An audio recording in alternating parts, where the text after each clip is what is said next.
in hip hop a long time, and I'm sure you've seen your share of beefs, you've been through your share of beef or whatever. What is your general opinion on hip hop beef? That shit is corny. That shit is corny. Like now that I'm grown, and now that my mind is a little different, I'm on some, real just taking care of business and doing positive things and trying to stay away from trouble. I look at that now like that shit is corny. It's not good for business at all. Cause somebody gonna get locked up.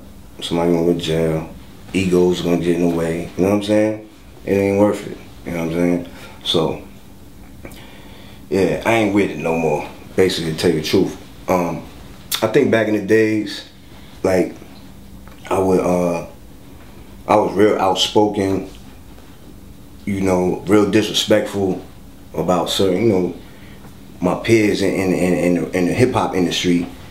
I looked at it like this is boxing, or I call it blood sport. I used to call it blood sport. Like I'm not playing. My job is to make a song better than you, and to show people that yeah, nobody compared to Mobb Deep. That's how I looked at it. You know what I'm saying? But in real life, you know what I mean? It's not like that. You know what I'm saying? But when you doing your music, when you're in the studio writing, everybody feels like that. And if they tell you they don't, they lying to you. You know what I'm saying? When you writing, you feeling you the best rapper in the world. Nobody can fuck with you.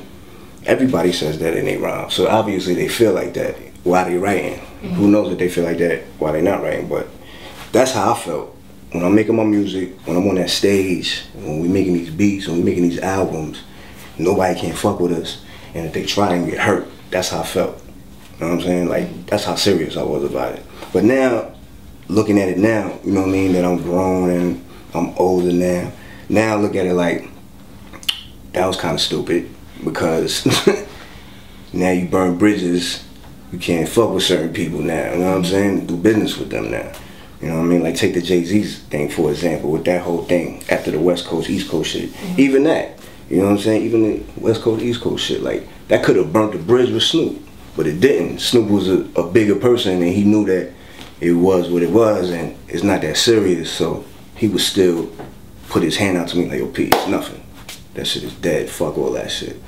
He's the bigger person, you know what I'm saying? And I wasn't. You know what I'm saying, at that time. And the same thing with Jay-Z, like, when we was going through our thing, it's like, I could have just shut up and just went about my business, kept doing my music, and everything would be cool. Jay-Z's a Mobb Deep fan, like, you know what I'm saying? And he probably would have, helped us to put us on a bigger platform. As far as like, maybe do a verse on one of our songs, maybe put us on one of the tours or whatever. You know what I'm saying? You gotta use your network and your connections of people, to make yourself bigger. You know what I mean? Everybody does it. That's why people do songs with other artists, you know what I'm saying? So we can share fans, we can share, the stage, and everything is good for business and people can make money. So I wasn't looking at it like that before. I was just on some ego shit, like, just trying to show like, yo, this nigga's pussy, fuck that, Mobb Deep is the shit. Like, but that shit is corny. That's a stupid,